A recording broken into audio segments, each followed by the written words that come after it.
चला झालो आपण. येस. सर्वांना माझा रुपालीचा नमस्कार. आज आपण जमलोय पोयझी टेल्सच्या मराठी ओपन माईक यासाठी. आपण पुढे वळू ह्याच्या आधी मी थोडं पोयझी टेल्स विषयी तुम्हाला सांगू इच्छिते. पोयझी टेल्स हा 3 भाषांच्या लेखकांचा आणि कवींचा समूह आहे. या समूहात हिंदी, मराठी आणि इंग्लिश या 3 भाषांचा अगदी चांगला संगम तुम्हाला दिसून येईल. आणि हा व्हॉट्सअप ग्रुप आहे. शिवाय याचं फेसबुक पेज देखील आहे आणि युट्यूब चॅनेल सुद्धा आहे. याच्या संस्थापिका म्हणजे फाउंडर आहेत अनुपमा कडवाडजी. त्यांनी साधारण 5 वर्षांपूर्वी म्हणजे एप्रिल 2020 साली हा ग्रुप सुरू केला आणि बरेच लेखक त्याच्यात आपल्या स्वतःच्या रचना प्रस्तुत करत गेले. आणि हा मी म्हणेन एक डायनॅमिक ग्रुप आहे, व्हायब्रंट ग्रुप आहे. खूप त्याच्यामध्ये एक ऊर्जा आहे, कारण सतत काही ना काही चॅलेंजेस म्हणतो ना, प्रॉम्प्ट चॅलेंजेस होत असतात आणि सर्वजण पण अगदी उत्साहाने सर्व सदस्य भाग घेतात. आणि एक नियमितपणाने आपण म्हणू की ओपन माईक सुद्धा आयोजित केलं जातं. प्रत्येक भाषेचं वेगवेगळं असं ओपन माईक दर महिन्याला असतं. तर आज आपण मराठीसाठी इकडे जमलेलो आहोत. तर आता आपण सुरू करूया आपल्या काव्य संमेलनाला. सर्वप्रथम मी ज्यांना आमंत्रित करणार आहे त्या आहेत कुंदा बापट मॅडम. त्यांचा मी परिचय देऊ इच्छिते. कुंदा बापट निवृत्त मुख्याध्यापिका VPM स्कूल मुलुंड मधून झाल्या. त्या रोटरी मेंबर सुद्धा होत्या. इनर व्हील क्लबच्या प्रेसिडेंट म्हणून पण त्या निवडल्या गेल्या.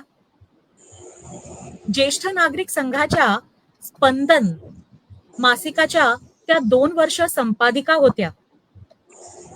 नाट्य दिग्दर्शन, निबंध, लेख आणि कॅरम यामध्ये पहिल्या क्रमांकाची पारितोषिके त्यांनी प्राप्त केली आहेत. अनेक काव्य समूहांच्या त्या सभासद आहेत. काव्य लेखन, प्रवास आणि संगीत हे त्यांचे विशेष छंद आहेत. आणि अजून एक गोष्ट मला इकडे सांगायची आहे की ही जी 5 वर्ष आहेत त्यामध्ये त्या आपल्या ऍडमिन टीम मध्ये पण होत्या कुंदा बापट मॅम. आणि अलीकडेच त्यांनी या पदापासून जेव्हा 5 वर्ष आपली पूर्ती झाली तेव्हा त्यांनी जरा घोषणा केली की मला या म्हणजे ना ऍडमिन पदापासून थोडी मुक्तता द्या, कारण त्यांना आपण समजू शकतो की त्यांनी एवढं आणि खूप त्यांचं क्रिएटिव्ह ते आहेत आणि खूप त्या प्रोत्साहित करतात सर्वांना.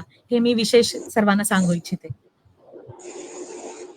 आणि अजून एक गोष्ट त्यांची खासियत आहे जे आता मी तुम्हाला सांगतेय.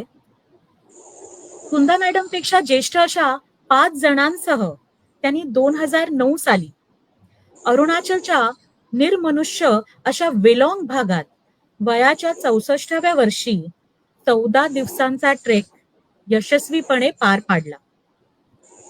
अशा आपल्या हरहुनरी सदस्या, लेखिका आणि कवयित्री आपल्या बरोबर आहेत कुंदा बापट मॅम. स्वागत आहे तुमचं मॅम. Thank you very much. या तुम्हा सर्वांना सर्वप्रथम नमस्कार करते. आणि दरवेळेला मी गझल सादर करते, पण ह्या वेळेला आजचा माहोल बघताना मी थोडासा बदल केलाय. प्रतिभा रानडे यांची अफगाण डायरी मी वाचत होते, कादंबरी. आणि ती अफगाण उद्ध्वस्त झालं जेव्हा, सगळं हे करून म्हणजे निर्मनुष्य झालं, सगळी फक्त कॉन्सुलेट ठीक होतं त्यावेळेला, म्हणजे ते वर्णन वाचून मला जे सुचलं ते लिहिलेली अगदी छोटी कविता आहे, पण ती मला आत्ताच्या माहोलमध्ये अप्रोप्रिएट वाटते, अस्वस्थ करते, म्हणून मी ती गझल नेक्स्ट राऊंडला देईन. माझ्या कवितेचं शीर्षक आहे सार्थ प्रयोजन. सार्थ प्रयोजन. एक मुलगी छोटीशी रडत होती हमसा हमशी. एक मुलगी छोटीशी रडत होती हमसा हमशी, बेचिराख घराला पाहून भयभीत कावरी बावरीशी. बेचिराख घराला पाहून भयभीत कावरी बावरीशी. उद्ध्वस्त घराजवळ शेजारचा बाबा, उद्ध्वस्त घराजवळ शेजारचा बाबा, झालाय सैरभैर करतोय पळापळ, झालाय सैरभैर करतोय पळापळ. आर्मीत लढला जिंकला देशासाठी, आर्मीत लढला जिंकला देशासाठी. सारं कोणासाठी रडतोय घळाघळ, रडतोय घळाघळ. उद्ध्वस्त घराजवळ शेजारचा बाबा, झालाय सैरभैर करतोय पळापळ. आर्मीत लढला जिंकला देशासाठी, सारं काही कोणासाठी रडतोय घळाघळ. तेवढ्यात दिसली असहाय्य पोरकी, तेवढ्यात दिसली असहाय्य पोरकी. मन हेलावत कसनुशी हसली, मन हेलावत कसनुशी हसली. फक्त एक नजर तिची नि त्याची, फक्त एक नजर तिची नि त्याची. सुसाट येऊन घट्ट बिलगली, सुसाट येऊन घट्ट बिलगली. देवा इतकं निरर्थक जीवन, देवा इतकं निरर्थक जीवन. रक्तबंबाळ दोन्ही तन आणि मन, रक्तबंबाळ दोन्ही तन आणि मन. सार्थकी लागेल तन मन धन, दिलस जीवना सार्थ प्रयोजन, दिलस जीवना सार्थ प्रयोजन. धन्यवाद, धन्यवाद. That's it. सगळेजण, प्रत्येकाचं कोणी ना कोणी गमावलेलं आहे.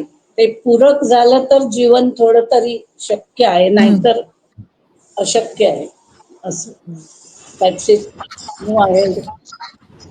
खूप छान झालं आणि तुम्ही खूप संवेदनशील होतं आणि ते आपण जे ज्या तऱ्हेने सर्वांनी ते चित्रित पण केलं असेल त्यांच्या डोळ्यांसमोर, ज्या श्रोत्यांनी ऐकलं असेल आता किंवा पुढे पण आता ऐकतील, हे रेकॉर्डिंग पण ऐकतात ना, कारण आपण सर्व आता उपस्थित नाही राहू शकले, नंतर ऐकतात. तर ते चित्रित सर्व आणि त्या भावना पण पोचल्या सर्वांपर्यंत असं मला वाटतं. व्हेरी टचिंग ते नॉवेल, पण व्हेरी टचिंग म्हणून ते. चला हो, छान आता मला आवडली. आता आपण वळतोय आपल्या पुढल्या प्रतिभागीकडे, ज्या आहेत रेखा शहाणे मॅम. त्यांचा मी नमस्कार मॅम, त्यांचा मी परिचय करून देते. रेखा शहाणेजी या malaad मुंबईच्या आहेत. त्या कवयित्री, लेखिका आणि पर्यावरण अभ्यासक आहेत. अवशेष कविता संग्रह त्यांचा प्रसिद्ध झाला आहे. सुप्रीम कोर्ट ने अपने फैसले से वह अधिकार और अखबार राष्ट्रपति और राज्यपाल आणि कविता शतकाची व साहित्य अकादमीच्या प्रकाशनात कवितांचा समावेश त्यांचा झाला आहे. याशिवाय मटा, लोकसत्ता अशा वृत्तपत्रातून सुद्धा त्यांच्या कविता आणि लेख प्रकाशित झाले आहेत. विविध दिवाळी अंकांतून तसेच पोर्टलवरही त्यांचं लेखन आहे. ऑर्निथॉलॉजी, बॉटनी, एंटोमॉलॉजी यांचा अभ्यास, फुलपाखरू संवर्धनामध्ये त्यांना विशेष रुची आहे. मुंबईत कधीही न आढळलेलं फुलपाखरू त्यांना सापडलं, याचा त्यांना मनापासून आनंद आहे. फुलपाखरू उद्यान ही ते तयार करतात. त्यासाठी विचारलं तर विनामूल्य मार्गदर्शनही करतात. पक्षी निरीक्षण, ट्री वॉक्स, नेचर ट्रेल्स मनात आलं तर ते पण घेतात. मनात आलं तर त्या पेंटिंग सुद्धा करतात. मनमौजी आहेत आणि आयुष्य उत्साहात भरभरून जगायला त्यांना आवडतं. स्वागत आहे तुमचं मॅम. Thank you so much. आज तुम्ही कुठली रचना सादर कराल? तर तुम्हा सगळ्यांना सस्नेह नमस्कार. आणि आता मी माझी पहिली कविता सादर करते. कवितेचं नाव आहे आता कधीही. असीम उधळलेला सूर्योदयाचा लालिमा गोळा करत करत सूर्य एकवटतोय स्वतः. संधिकालाच्या मोहक प्रकाशात कवडशांचा विलोभनीय खेळ लुप्त होता होता उजागर होतोय काळो कभिन्न. रच डोंगर काळोखाचे दे लोटून क्षितिजा पार नि सगळ्याच आकाशाची पी निळाई न संपणारी. नि उधळ चांदण्या गोजिरवाण्या फुलं वेचणाऱ्या हातानी अल्लत साठ. समुद्राची घनगंभीर गाज कानात. पडून रहा निवांत रात्र सुगंधित करणाऱ्या फुलां झाडां वेलींबरोबर. खुशाल वागव चंद्र अंगभर गात्र गात्र उमलून येता येता वेच कमळ दोन्ही हाताने उगवत्या नारायणाला हो सामोरी. सुंदर हसरा दिवस अंगावर घेताना, सुंदर हसरा दिवस अंगावर घेताना कर दुःखाचा कडेलोट नभा पल्याड. माळ सकाळचं निरागस कोवळं मखमली ऊन अंगभर नि उगवतीचे ओजस्वी रंग उधळ भोवतालात दोन्ही हातानी. फुलपाखरांच्या राज्यात ये फिरून निशब्द पावलांनी अलगद स्वतःच्याही नकळत नाजूक मखमली कोमलतेला जराही धक्का न लावता अबाधित. आता माणसांच्या व्यावहारी जगाचे स्वार्थी नियम माहीत आहेतच तुला. अवघड अवघड वळणांचे पेचांचे ओलांड जगभरची हाल अहवाल कसनुस करून टाकेल तुला अगदी सहज. तेव्हा तापलेल्या सूर्यांना जरा विचार त्यांच्या वाटा अतर्क्य. नि उचल पाय पोळतील ना. नि सांभाळ डोकं कधी फरकटे. आता उतरणीला लागताय. आता उन्ह उतरणीला लागताय तर सकाळचे उधार रंग दोन्ही हातांनी दे सोडून भर समुद्रात अर्घ्यासारखे आणि हो मोकळी. आता पसर दाही दिशांनी भोवतालात नि सांग दिवसाच्या कहाण्या रात्रीला आणि सकाळ होता होता हे समजून गुलदस्त्यात रात्रीच्या हितगुजाना. आता दिवस कधीही फटफटेल. नमस्कार.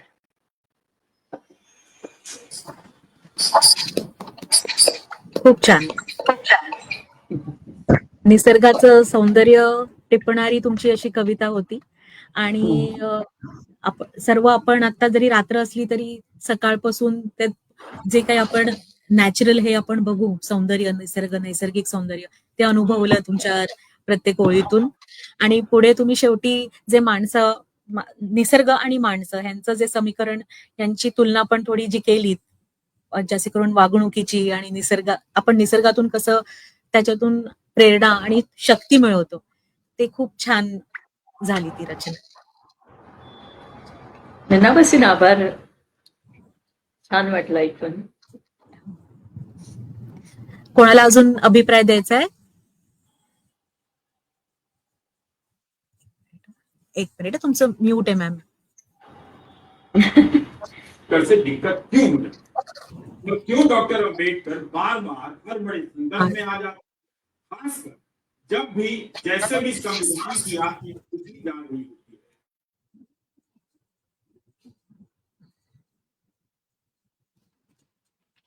आता आपण बोलूया आपल्या पुढल्या प्रतिभागीकडे. त्या आहेत दीपा राजपूतजी.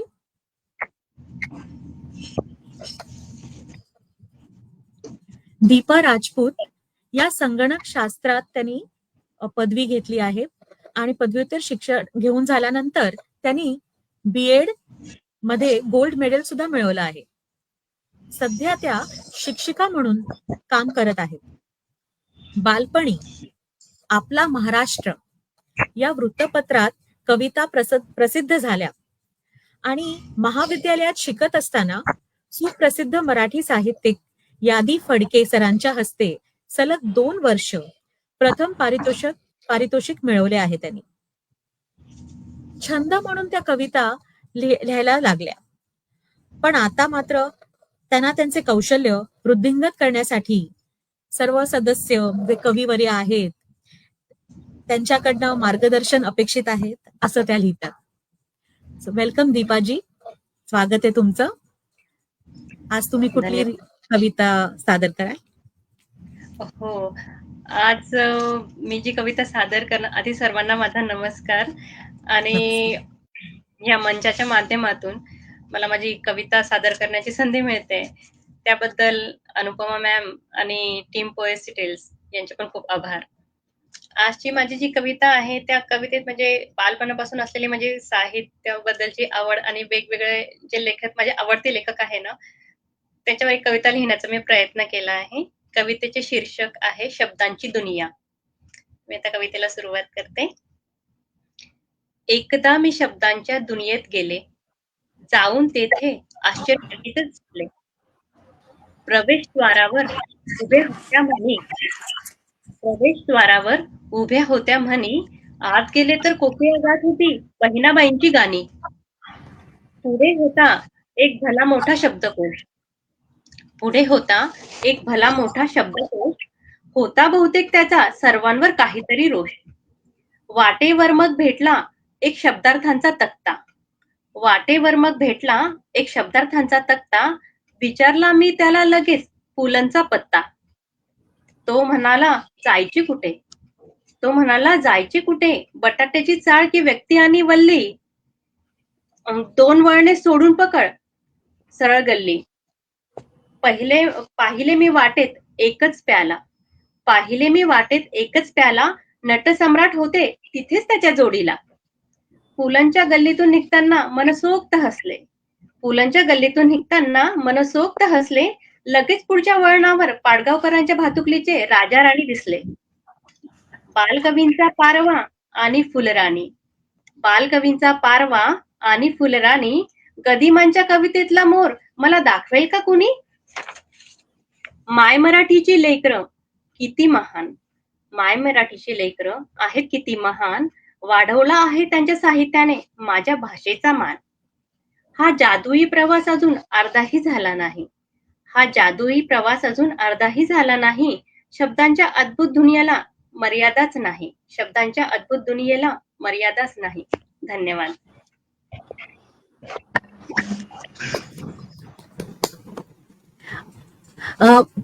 कुंदा मॅम, तुम्ही म्यूट वर आहात. सॉरी. खूप छान दीपा, खूप आवडली तुझी, मस्त एनकम्पास्ड एव्हरीथिंग. खूप चांगल्या लोकांना छान केलं. सुंदर कविता होती. Thank you sir. आणि हलकी फुलकी होती पण अर्थपूर्ण होती.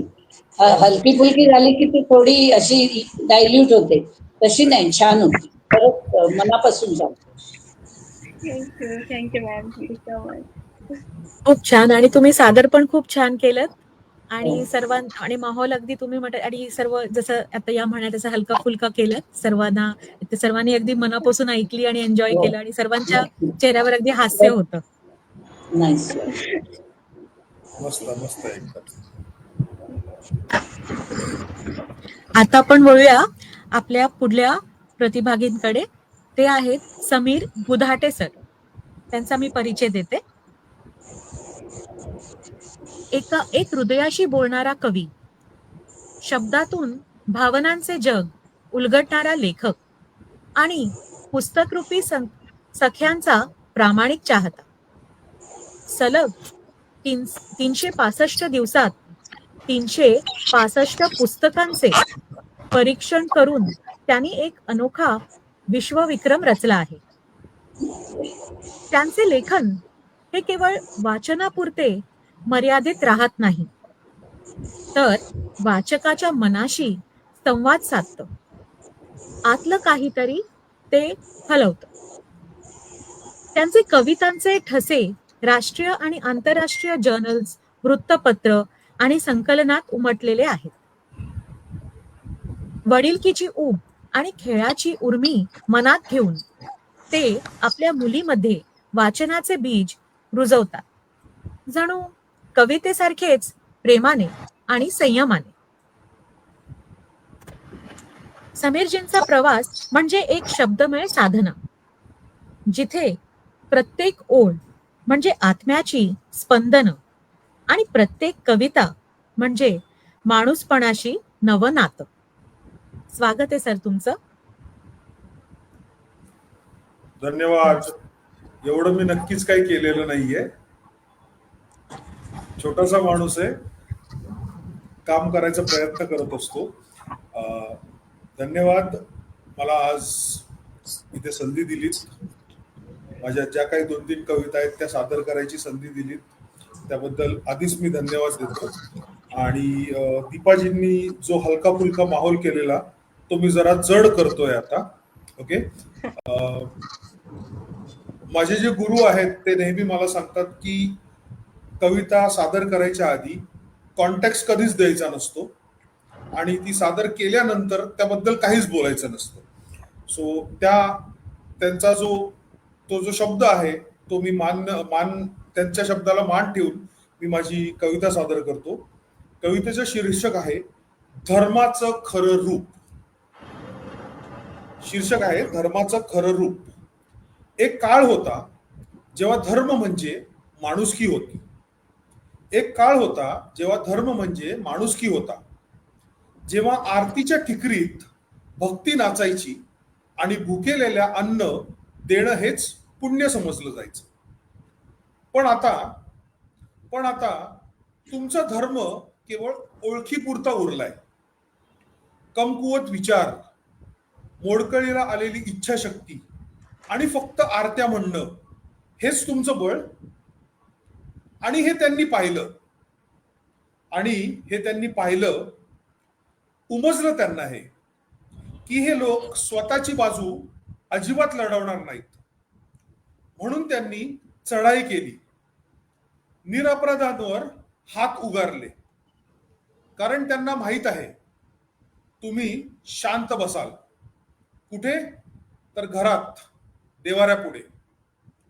सर्व धर्म समभावचा गजर करत करत तुम्ही पळत आहात. सर्व धर्म समभावचा गजर करत करत तुम्ही पळत आहात. पण तिकडे रक्त सांडतंय आणि शब्द फिके पडत आहेत. भावना आता उपयोगाच्या नाहीत आणि तुमचं वर्तन ते तर भीतीने थरथरतंय. पुरे झालं. आता वेळ आली आहे त्या आईला जागं करायची. ती आई जिच्या नजरेतूनही तांडवाचा अग्नी धगधगतोय. ती आई जिच्या नजरेतून अजूनही तांडवाचा अग्नी धगधगतोय. महिषासुरासाठी जन्मलेली त्या प्रचंड शक्तीला आता बोलवा. नकोत हे गुळगुळीत शब्द, नको ती लाचार भाषा. शब्दांना तलवारीसारखी धार आता लागली पाहिजे. एक एक थेंबाचं उत्तर दिलं गेलं पाहिजे. कारण शिवाचं तांडव हा फक्त नाच नाही, तर ते न्यायाचं उगम आहे. शस्त्रगार उघडा. मी म्हणतो शस्त्रगार उघडा, कारण शब्द आता अपुरे पडत आहेत. लढा हवा बुद्धीने, विवेकाने, पण निर्भयतेने सुद्धा. कारण धर्म म्हणजे केवळ प्रार्थना नाही, तो आहे अन्यायाविरोधात उभं राहण्याचं बळ. कारण धर्म म्हणजे केवळ एक प्रार्थना नाही, ती आहे अन्यायाविरोधात उभं राहण्याचं बळ. तो आहे प्रत्येक अशक्तच्या पाठीशी खंबीरपणे उभं राहणं. धर्म म्हणजे काय, तर प्रत्येक अशक्तच्या पाठीशी खंबीरपणे उभं राहणं. तो आहे सत्यासाठी पेटलेली ज्योत.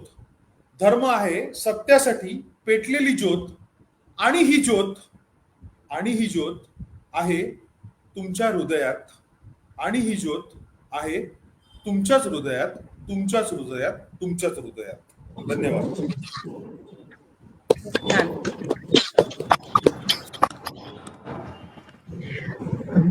मॅम तुम्ही तुमचं म्यूट वर आहात. खरं धर्माचं विश्लेषण आणि स्तोम जे माजलेलं आहे त्याच्यावर स्ट्रेट भाष्य केलंय. खूप छान, आवडलं.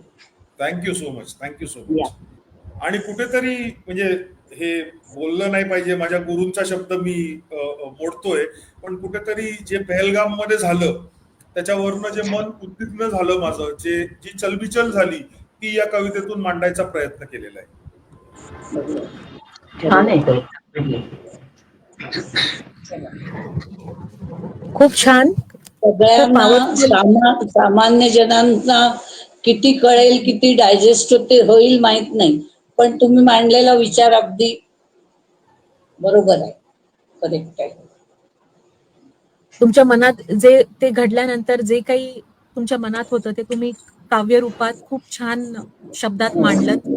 आणि विचार करायला लावणारे, एक असं म्हणतो ना की बरेच लोक विचार करतील, या ह्यानी तर सर्व हलून गेलेत ऍक्च्युली. सर्वांचं म्हणजे प्रतिक्रिया सर्वांच्या तशाच झाल्यात. एक सुन्नता म्हणतो ना, तसं काही झालेलं आहे. तर त्याला तुम्ही उलट वाचा दिलीत, आणि या रचनेतून खूप छान. धन्यवाद, धन्यवाद. Thank you so much, thank you so much. असा विचार मांडायला पण डेअरिंग लागतं. समजतं लागतंय, पण डेअरिंग पण लागतं. कारण सगळ्यांना कोणाला धर्माला काही धक्का लावलेला आवडत नाही, खरा असला तरी आवडत नाही, असं आहे ना. खरंय तुमचं. आणि कुठेतरी कवितेच हे मांडलं गेलं पाहिजे असं मला वाटतं. आणि कारण साहित्यातनच जी काही चळवळ उभी राहते ती सगळी साहित्यातनच उभी राहत असते. सो कुठेतरी असं प्रतिबिंब वाटतं आहे ना, समाजात काय होतं त्याचं प्रतिबिंब असतं आपलं साहित्य म्हणजे. म्हणूनच कुठेतरी वाटलं हे व्यक्त झालं पाहिजे, म्हणून ही कविता. बरोबर आहे, खरं आहे. आणि मला ते आवडलं जास्त की म्हणजे त्याचं काय म्हणतात ना, त्याचं भांडवल केलेलं नाहीये तुम्ही, त्यात थोडं वेगळी दिशा त्याला दिलीत आणि स्तोमावरती भाष्य केलं. ते मला आवडलं, फार आवडलं. Thank you so much. आता आपल्या अँकर ज्या आजच्या आहेत, रुपाली गोरे लाळे, त्यांचा मी तुम्हाला परिचय करून देते. कारण त्यांनी सगळ्यांची इतकी भरभरून भलामण केलेली आहे की आता मला पंचायत आहे किंवा मी स्ट्रेट साधं जे आहे ते मांडली. म्हणजे जे मी सांगते ते आहे, आता जरा तुम्ही जराही एक्झॅगरेशन नाहीये त्याच्यात. तर रुपाली गोरे लाळे या मुंबई स्थित कवयित्री आणि लेखिका आहेत. त्या इंग्रजी, हिंदी आणि मराठीत लेखन करतात. 2024 साली त्यांचा इंग्रजी कविता संग्रह काम्स अँड बाम्स प्रकाशित झाला. त्यांचे लेख आणि कविता अनेक राष्ट्रीय आणि आंतरराष्ट्रीय अँथॉलॉजीज आणि मॅगझिन्स मध्ये प्रकाशित झाले आहेत. जसे women poets anthology, first line poets anthology, realm of पोएम्सच्या अँथॉलॉजीज, ALS अँथॉलॉजीज 2024.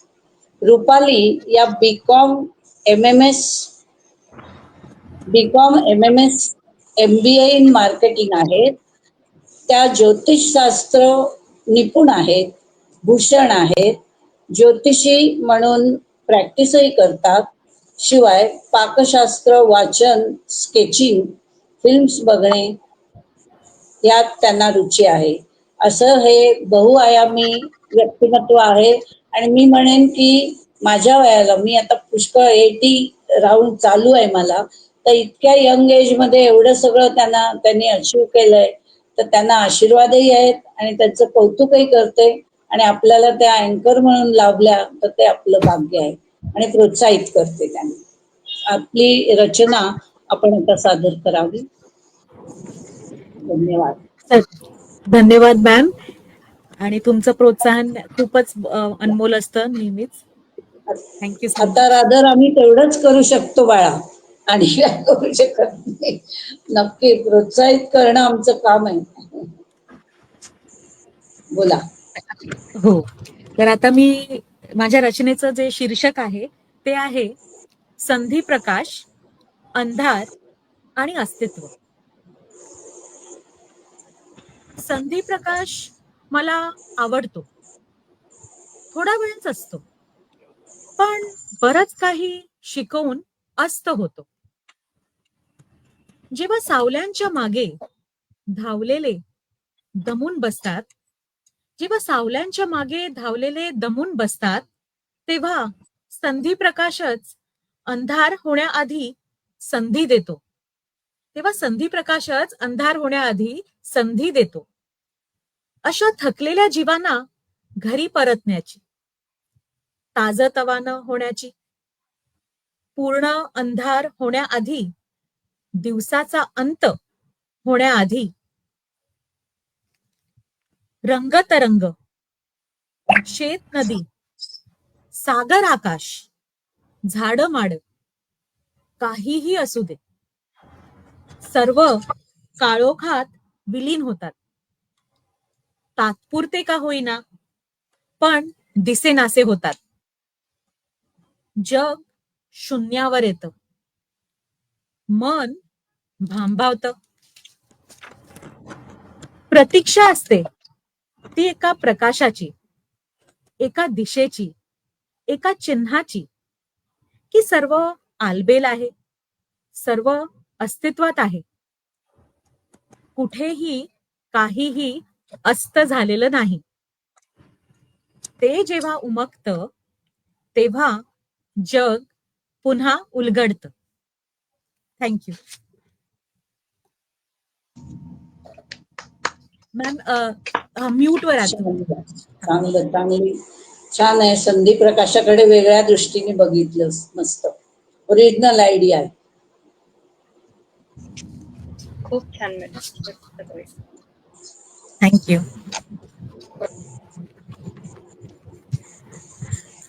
आता आपण दुसऱ्या फेरीकडे जात आहोत. तर तत्पूर्वी मला अनुपमा कडवाडजींचे आभार मानायचे आहेत.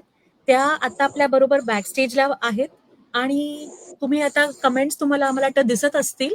त्यांनी प्रत्येक रचनेनंतर सर्वांना कमेंट्स दिलेल्या आहेत, त्यांचा अभिप्राय कळवला आहे.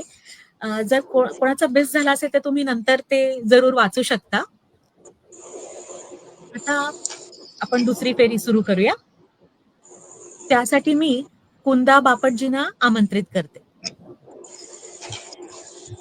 या फेरीमध्ये मी एक गझल पेश करते. ही प्राइज विनिंग गझल आहे म्हणून ती मी सिलेक्ट केली आहे. व्योमगंगा या वृत्तामधली ही गझल आहे. घेतले मी उच्च शिक्षण, द्यायचे राहून गेले. घेतले मी उच्च शिक्षण, द्यायचे राहून गेले. गाव थकला वाट बघुनी, गाव थकला वाट बघुनी, जायचे राहून गेले. आम्ही उच्च शिक्षित झालो की गावाला पण अपेक्षा असते, इथे येऊन काहीतरी कराल म्हणून. घेतले मी उच्च शिक्षण, द्यायचे राहून गेले. गाव थकला वाट बघुनी, जायचे राहून गेले.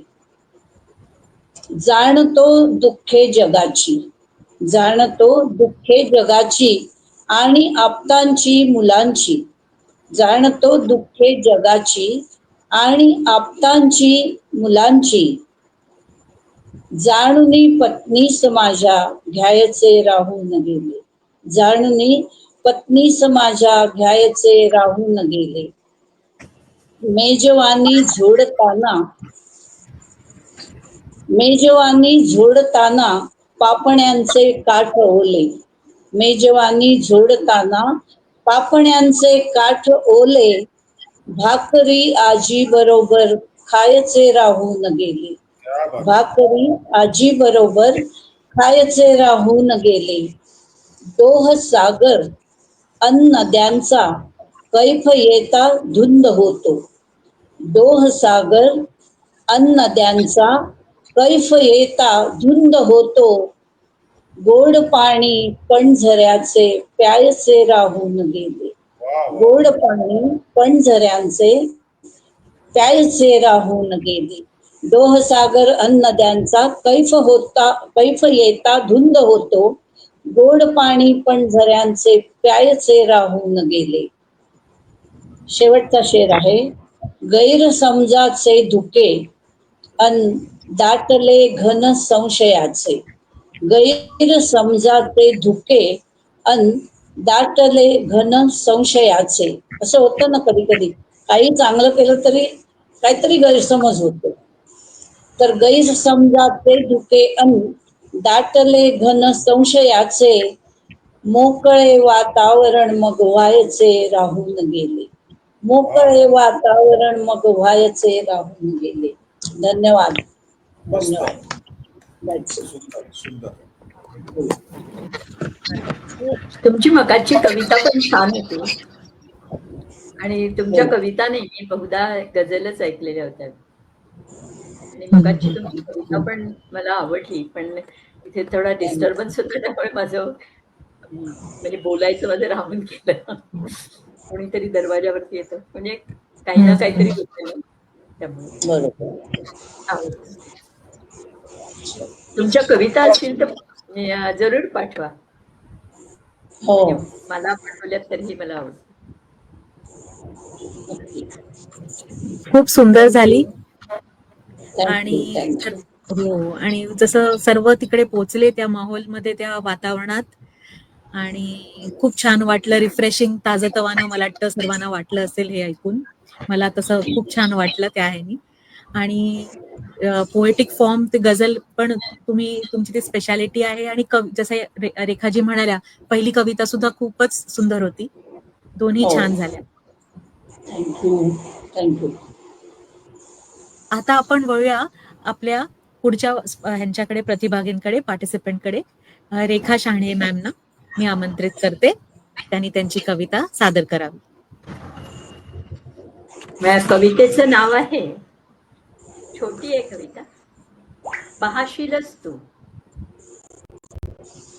पाहशीलच तू आता इथून नदी वाही. पाहशीलच तू आता इथून नदी वाही.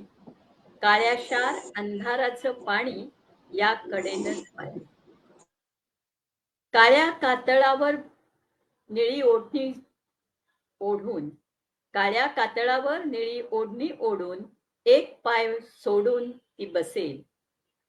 ने आभाळ बरसेल चांदण्यातून, अथांग मायेतून, गर्द अधिकच गर्द गर्द निळाईतून. ही नीरव वेळ मनात खुडून राणी हसेल. ही नीरव वेळ मनात खुडून राणी हसेल. चाफा फुलेल, अश्वत्थामाच्या वाटीतलं दूध सांडेल. हरिण अधिकच वेडावेल. तेवढं चित्र तू टांगून ठेव आभाळाच्या कोऱ्या पाठीवर. तेवढं चित्र तू टांगून ठेव आभाळाच्या कोऱ्या पाठीवर. मी आता जा असं उभं राहू नकोस बाहेर या उधाणलेल्या वाऱ्यावर. नमस्कार. छान. छान होती. छान होती.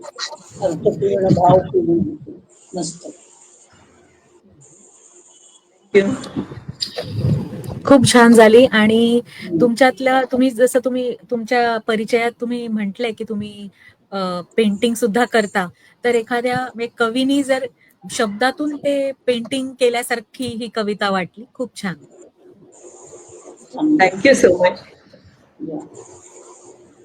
आता या सुंदर, हो खरंच.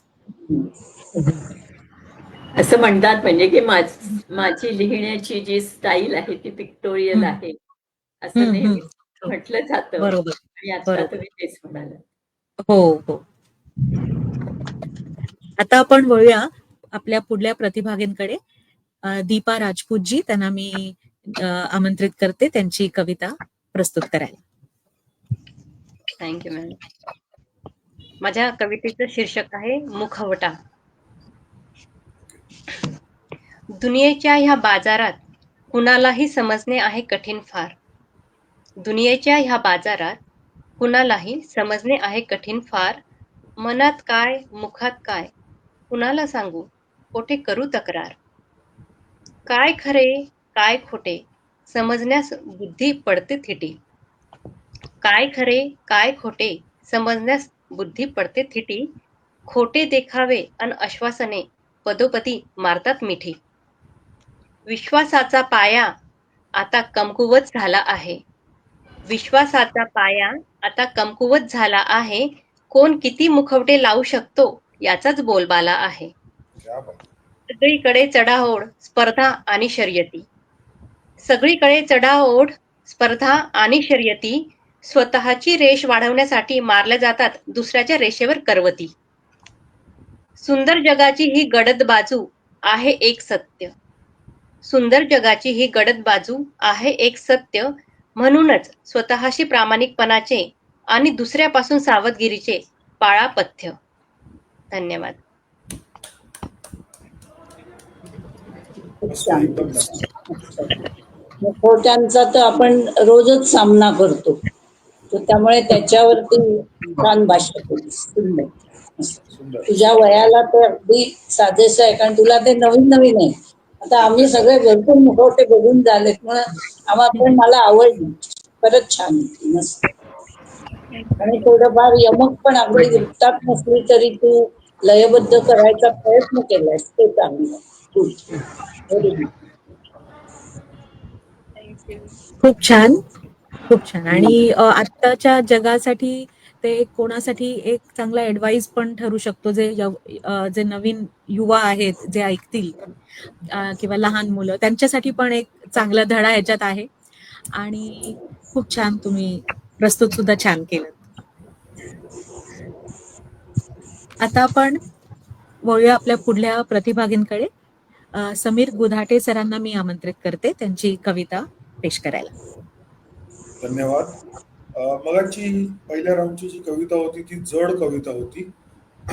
आता आपण जरा हलक्या फुलक्या विषयावरती जाऊया. माझ्याशी खूप रिलेटेबल विषय आहे, सो त्या अनुषंगाने सादर करतो. रचनेचं शीर्षक आहे 12 वर्षाची सोबती. 35व्या वर्षी घेतला एक वेळा निर्णय. 35व्या वर्षी घेतला एक वेळा निर्णय.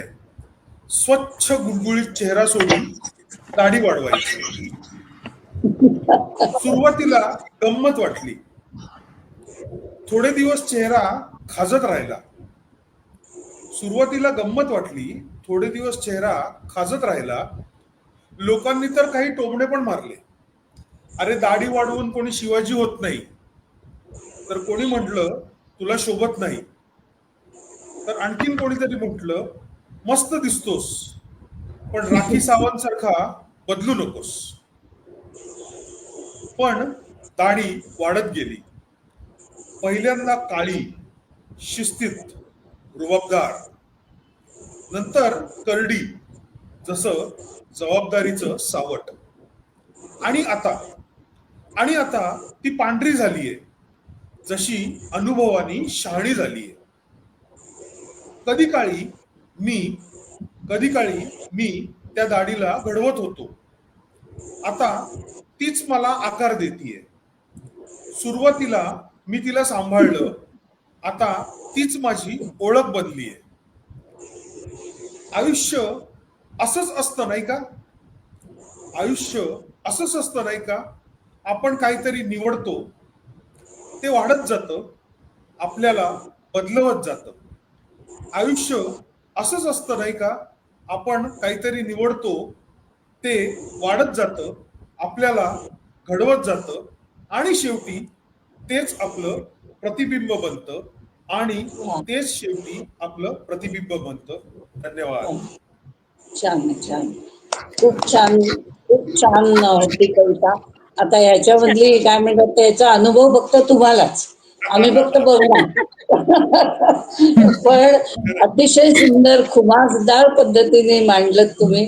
आणि ते तुमचं प्रतिबिंब नाही, तुमची आयडेंटिटी बनते मी म्हणेन. प्रतिबिंबापेक्षाही it becomes your identity wherever you go, असं होतं. छान होती कविता, मस्त, थँक्यू सो मच. मजा आली. हो. आणि जसं तुम्ही म्हणत हलकं फुलकं पण झालं म्हणजे वातावरण. आमच्या आणि जिव्हाळ्याचा विषय नसून आम्हाला मजा आली, म्हणजे तुमचं किती हो, क्रेडिट आहे. बरोबर. आणि आपल्याला आता एक कटिंगला, आता आता स्पा आणि पार्लर्स झाले.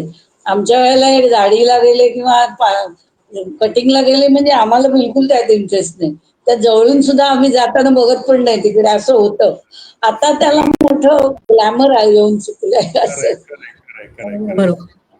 आणि एक वेळ मुख्य किराणा म्हणजे सामानाची दुकानं कमी असतील, पण सॅलॉन्स आणि ब्युटी पार्लरचं जास्त प्रमाण अधिक झालंय रस्त्यावर. प्रेस्टिज आहे, ते प्रेस्टिज ही जी पॉइंट कविता झालाय, आहे, कोणत्या पार्लर मध्ये जातो आणि असं. ही जी कविता आहे ही मी हं. अखिल भारतीय साहित्य संमेलन जे आता दिल्लीमध्ये झालं त्या हं, हं, हं. मंचावरही सादर केलेली मी कविता. मस्त होती, पण खरंच म्हणजे जेन्युइनली मनापासून सांगतो, मस्त वाटलं, हो, छान वाटलं. हो. मी थँक्यू सो तुम्हाला मच. म्हणून म्हंटल, आमच्या बिलकुल इंटरेस्टचा विषय नाही, आम्ही सगळ्या बायका आहोत, पण तुम्ही ती अशी काही सादर केली की आम्हाला जरा पण असं काय विषय आहे असं अजिबात वाटलं नाही. दॅट्स युअर बरोबर. Credit. Yes. Thank you so much. धन्यवाद. खरंच खूप छान झाली. आणि जसं कुंदा बापटांनी त्यांनी मॅमनी एकदम छान तुमच्या कवितेचा अभिप्राय दिलाय त्याच्यावर. आणि हलकी फुलकी होती जशी तुम्ही म्हणालात तसं. आणि नंतर पुढे जाऊन जे कन्क्लुजन होतं त्याचा अंत तुम्ही थोडं फिलॉसॉफी आणि तत्वज्ञान पण आणलत. दोन्ही याचा एक हो. बॅलन्स तुम्ही आणलात, संतुलन आणलत. खूप छान. आता मी माझी एक रचना आहे, छोटीशीच रचना कविता आहे, ती सादर करते. त्याचं शीर्षक आहे स्वतः. आवाजांच्या गर्दीत आपण आपल्या मनाचा आवाजच ऐकायला विसरतो. आपण जत्रेच्या रंगीत संमेलनात स्वतःचा रंग शोधत बसतो. इतर माणसांच्या मिश्किल टीकांमध्ये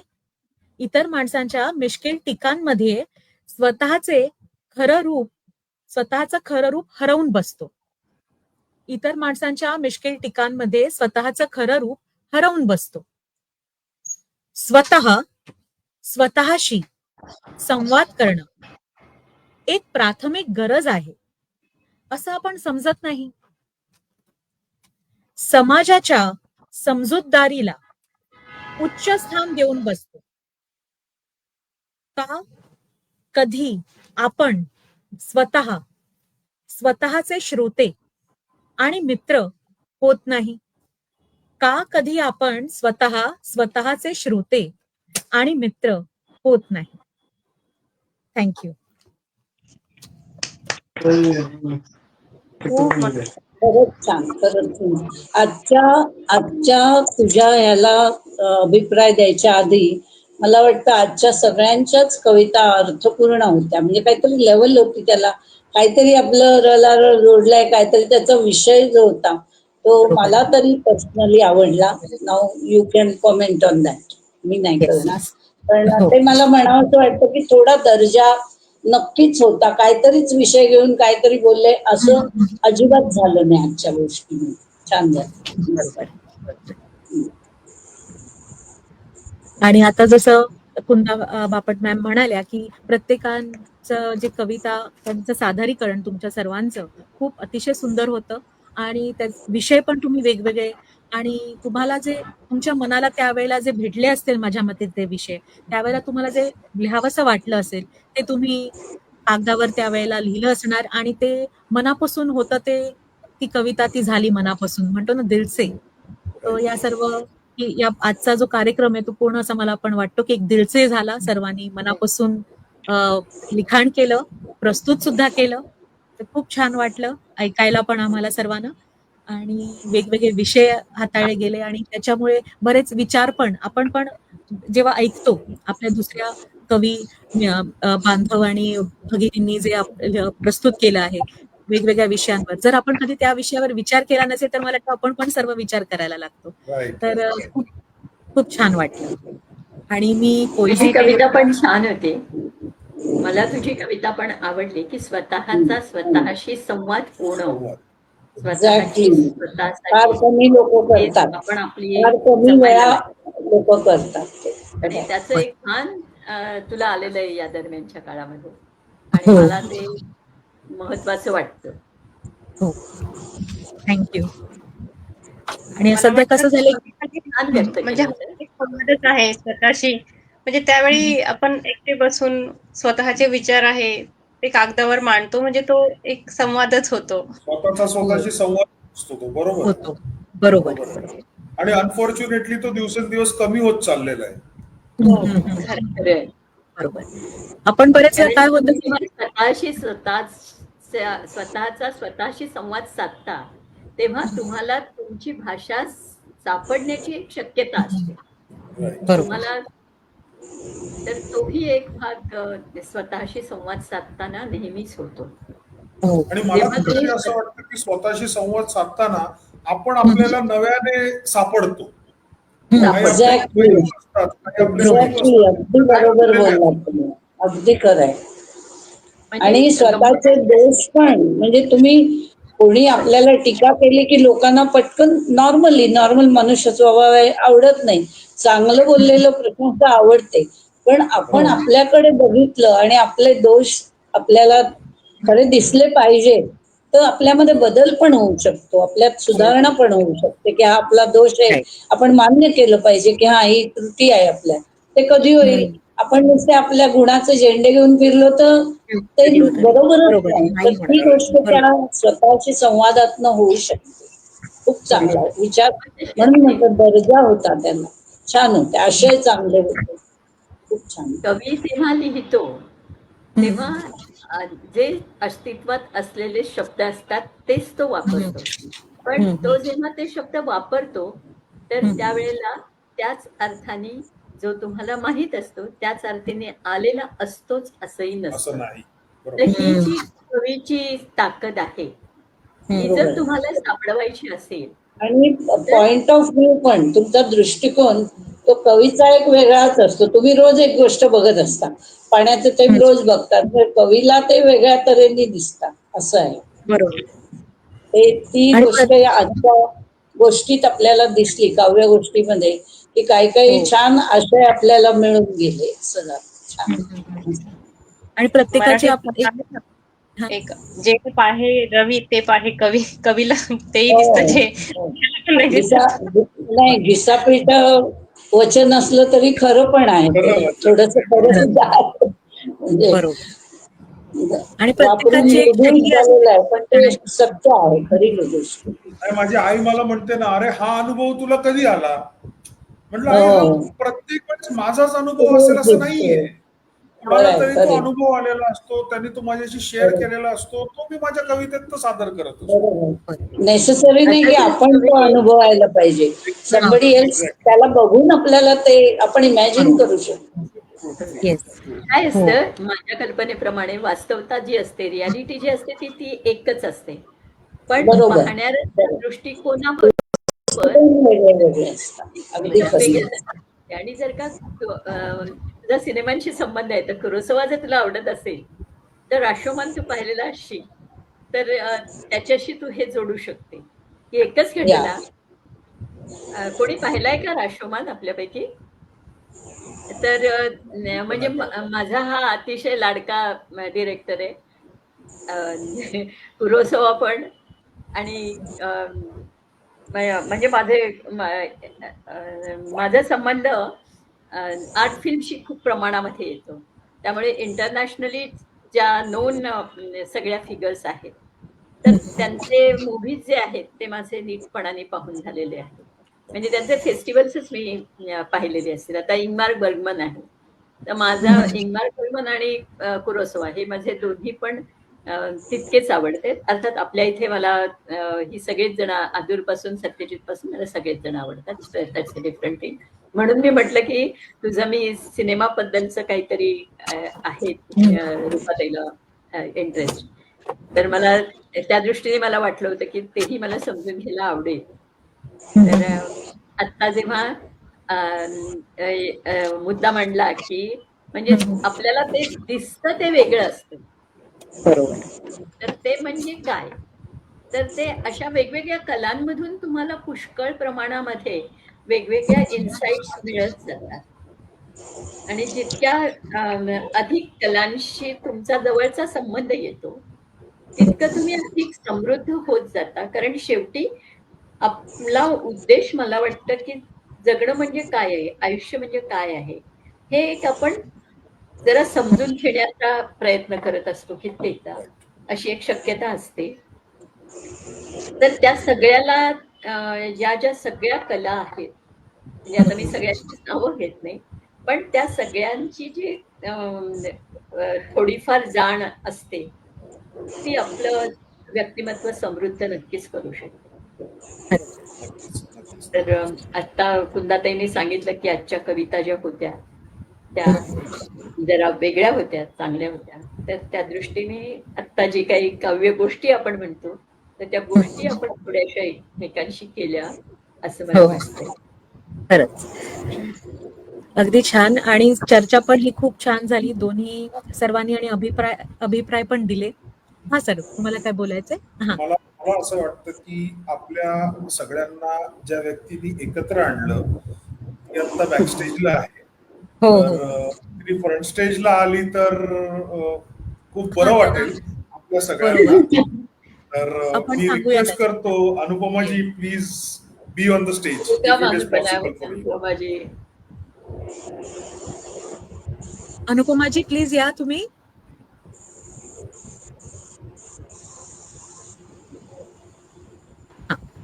आल्या आल्या. हो हो.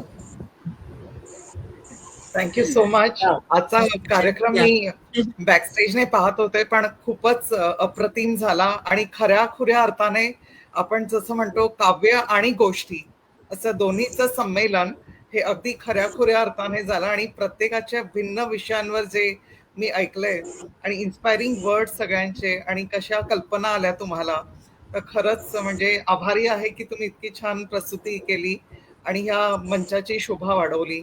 तर सगळ्यांचे मनापासून आभार, खूप आभार. तुम्हाला आभार प्रदर्शनासाठी नव्हतं बोलवलेलं इकडे. अनुपमा, खर तर आज 5 वर्ष आपण 6व्या वर्षात पदार्पण केलेलं आहे आणि याचं सगळं क्रेडिट संस्थापक म्हणून तुझं आणि तुझ्या बरोबर काम करणाऱ्या सर्व टीमचं मनापासून अभिनंदन आणि पुढच्या वाटचालीसाठी सर्वांना भरपूर शुभेच्छा. हा ग्रुप असाच बहरत राहो आणि उत्तरोत्तर अधिकाधिक सुंदर कविता, कथा, गोष्टी जे काही असेल ते आपल्याला ऐकायला मिळो. आणि थँक्यू सो मच की 5 वर्ष हा ग्रुप तू अतिशय समर्थ हाताने तू सांभाळला. कारण ग्रुप म्हटलं आणि 5 वर्ष चालवायचं म्हटलं तर काही प्रसंग जरासे डील करावे वगैरे लागतात आणि ते करताना म्हणजे जी समज असायला लागते ती डेफिनेटली आहे. नाही तर ग्रुप इतकी वर्ष चालला नाही. I really congratulate you personally. Thank you आशीर्वादासाठी. Thank you for your blessings. चालेल, युअर ऑलवेज वेलकम. मी लाईव्ह स्ट्रीम एंड करते. थँक्यू. ओके.